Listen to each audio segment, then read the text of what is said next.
जय श्री राम। हम सभी पर श्री हनुमान जी की कृपा और बाबा नीम करोली का आशीर्वाद सदैव बना रहे। जिसका भरोसा वीर हनुमान, उसका बिगड़ता नहीं कोई काम। जी हाँ, जिसका सहारा सिर्फ हनुमान जी हैं, जिसने हर तरफ से अपने मन को हटाकर श्री बाबा नीम करोली महाराज में लगा लिया है, क्योंकि बाबा महाराज साक्षात हनुमान जी के रूप हैं। जो बाबा महाराज हनुमान जी के शरण में, उसकी प्रतिज्ञा तो पूरी होनी ही समझिए, इसमें कोई संदेह नहीं है। जो हनुमान जी के शरण में है, जिसकी श्रद्धा सिर्फ हनुमान जी में ही है, उसकी समस्त मनोकामनाएं पूरी हो जाती हैं। वीडियो शुरू करने से पहले आपसे एक रिक्वेस्ट है कि मेरे चैनल को सब्सक्राइब कर लीजिए और ये वीडियो और लोगों को भी भेज दीजिए, जिससे इसका लाभ और लोग भी पा सकें। और वीडियो के अंत में बाबा महाराज की जय जरूर लिखें। बाबा महाराज जी एक ऐसे देवता हैं जो असंभव को भी संभव कर सकते हैं। बाबा नीम करोली महाराज जी, कोई भी ऐसा काम है ही नहीं जो ना हो पाए। जो संभव को असंभव में और असंभव को संभव में परिवर्तित करने की क्षमता रखते हैं हमारे बाबा महाराज। हमारे बाबा महाराज जी, हमारे हनुमान जी, इनकी पूजा से, इनके पाठ से सभी संकट टल जाते हैं, दूर हो जाते हैं, सभी समस्याओं का निवारण हो जाता है।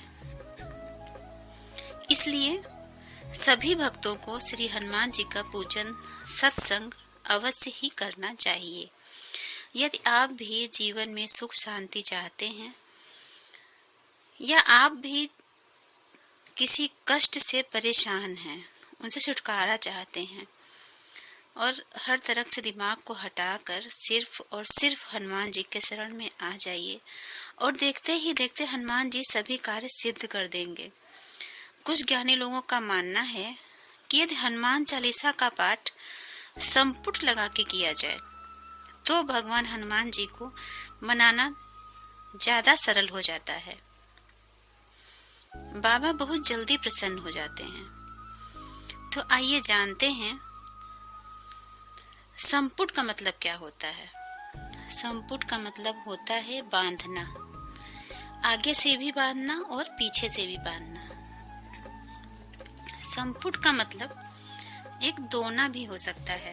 संपुट का मतलब एक कटोरा भी हो सकता है। कहा जाता है जिसको चारों ओर से बांध दिया जाए, जिसको एक घेरे में बांध दिया जाए, एक घेरा बना दिया जाए। किसी मंत्र को संपुट लगाकर किसी दूसरे मंत्र के चारों ओर से बांध दिया जाए, और संपुट का बड़ा विशेष फल मिलता है ऐसा करने से। जिस तरह से दुर्गा सप्तशती जब हम नवरात्रों में, या वैसे ही जो लोग दुर्गा सप्तशती का पाठ करते हैं और जो संपुट लगाकर करते हैं दुर्गा सप्तशती का पाठ, तो उनका एक अलग ही अनुभव होता है। इसी तरह श्री हनुमान चालीसा का पाठ वैसे तो हम नित्य ही करते हैं और उसकी आस्था पे कोई संशय भी नहीं है, परंतु कोई समस्या है, बड़ी विकट परिस्थिति है जिसका निवारण नहीं हो पा रहा है, तो बाबा नीम करोली श्री हनुमान जी के शरण में आइए। हनुमान जी पर श्रद्धा विश्वास बढ़ाने के लिए उनकी महिमा का गुणगान सुनना आवश्यक है, क्योंकि जब तक विश्वास नहीं होगा तब तक उसका फल भी अच्छा नहीं मिलता है।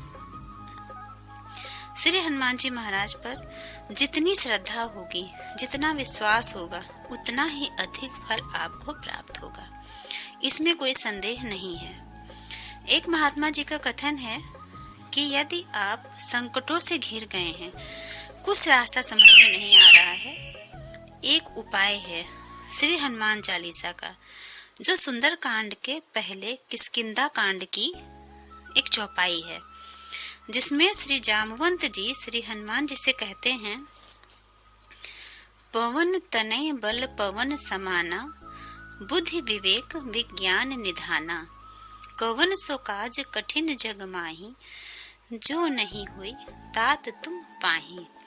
यदि इस चौपाई का संपुट लगाकर श्री हनुमान जी का पाठ किया जाए तो सभी के मनोरथ पूरे होंगे, इसमें संशय नहीं रखना है।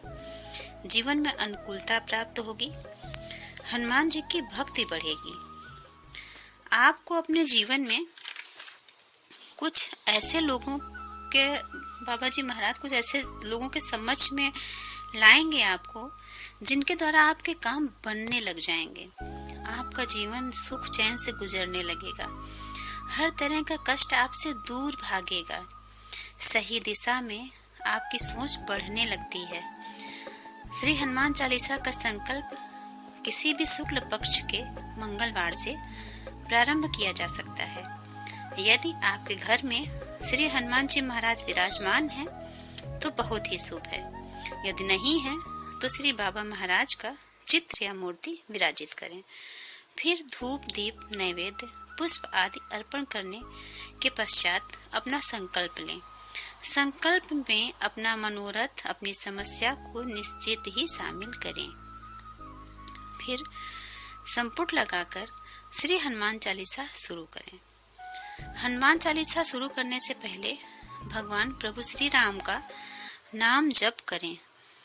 फिर श्री हनुमान जी से प्रार्थना करें कि हे प्रभु, हमारे मनोरथ पूर्ण कीजिए, हमारी समस्याओं का अंत कीजिए।